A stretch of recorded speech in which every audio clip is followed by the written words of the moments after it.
যে জাতি তাদের উচিত শিক্ষা দিয়ে দেশ থেকে বিতাড়িত করেছে সে জাতি তাদের সব ষড়যন্ত্র রুখে দিতে প্রস্তুত। সোমবার রাজধানী বিজয়নগর পানির ট্যাঙ্ক মোড়ে মহান বিজয় দিবস উপলক্ষে আয়োজিত সমাবেশে তিনি এসব কথা বলেন।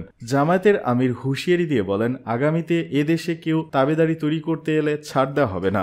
বারবার বুকের রক্ত দিয়ে স্বাধীনতা আনা জাতির সন্তানরা তাদের স্বাধীনতা আর ছিনতাই হতে দেবে না। শেখ হাসিনার পরিবারকে উদ্দেশ্য করে ডক্টর শফিকুর রহমান বলেন, একটি পরিবার স্বাধীনতার ক্রেডিট হাইজ্যাক করে বাংলার আপমর জনতাকে স্বাধীনতা বিরোধী হিসেবে উপস্থাপন করেছিল। তিনি আরো বলেন, বাংলাদেশ স্বাধীন হয়েছিল 1971 সালে, কিন্তু শোষণ থেকে মুক্তি পেতে অপেক্ষা করতে হয়েছে 2024 সাল পর্যন্ত।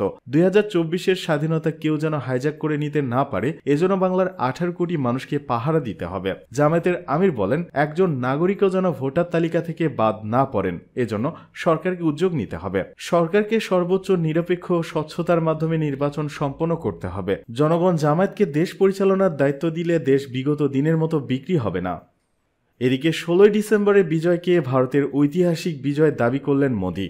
পাক হানাদার বাহিনীর বিরুদ্ধে দীর্ঘ 9 মাস রক্তক্ষয়ী যুদ্ধের মাধ্যমে 1971 সালের 16 ডিসেম্বর বাংলাদেশের যে বিজয় অর্জিত হয়েছে তা ভারতের ঐতিহাসিক বিজয় বলে দাবি করলেন দেশটির প্রধানমন্ত্রী নরেন্দ্র মোদী। মহান বিজয় দিবসের সোমবার নরেন্দ্র মোদী তার ভেরিফাইড ফেসবুক পেজে এক পোস্টে দাবি করেন। নরেন্দ্র মোদীর পোস্টে লেখা হয়, আজ বিজয় দিবসে আমরা 1971 সালের ভারতের ঐতিহাসিক বিজয়ে অবদান রাখা সাহসী সৈন্যদের সাহস ও আত্মত্যাগকে সম্মান জানাই। তাদের নিঃস্বার্থ উৎসর্গ এবং অটল সংকল্প আমাদের জাতিকে রক্ষা করেছে এবং আমাদের গৌরব এনে দিয়েছে। এই দিনটি তাদের অসাধারণ বীরত্ব এবং তাদের অদম্য চেতনার প্রতি শ্রদ্ধাঞ্জলি। তাদের আত্মত্যাগ চিরকাল প্রজন্মকে অনুপ্রাণিত করবে এবং আমাদের জাতি হিসেবে গভীরভাবে গেঁথে থাকবে।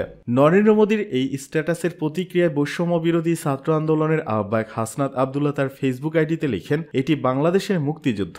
পাকিস্তানের বিরুদ্ধে বাংলাদেশের স্বাধীনতার জন্যই এই যুদ্ধ সংঘটিত হয়েছিল, কিন্তু মোদী দাবি করেছে এটি শুধু ভারতের যুদ্ধ এবং তাদের অর্জন। তাদের বক্তব্যে বাংলাদেশের অস্তিত্বই উপেক্ষিত। হাসনাত লিখেন, যখন এই স্বাধীনতাকে ভারত নিজেদের অর্জন হিসেবে দাবি করে তখন আমি একে বাংলাদেশের স্বাধীনতার সার্বভৌমত্ব এবং অখণ্ডতার প্রতি সরাসরি হুমকি হিসেবে দেখি। ভারতের এই হুমকির বিরুদ্ধে আমাদের লড়াই চালিয়ে যাওয়া অবশ্যম্ভাবী। এই লড়াই আমাদের চালিয়ে যেতেই হবে।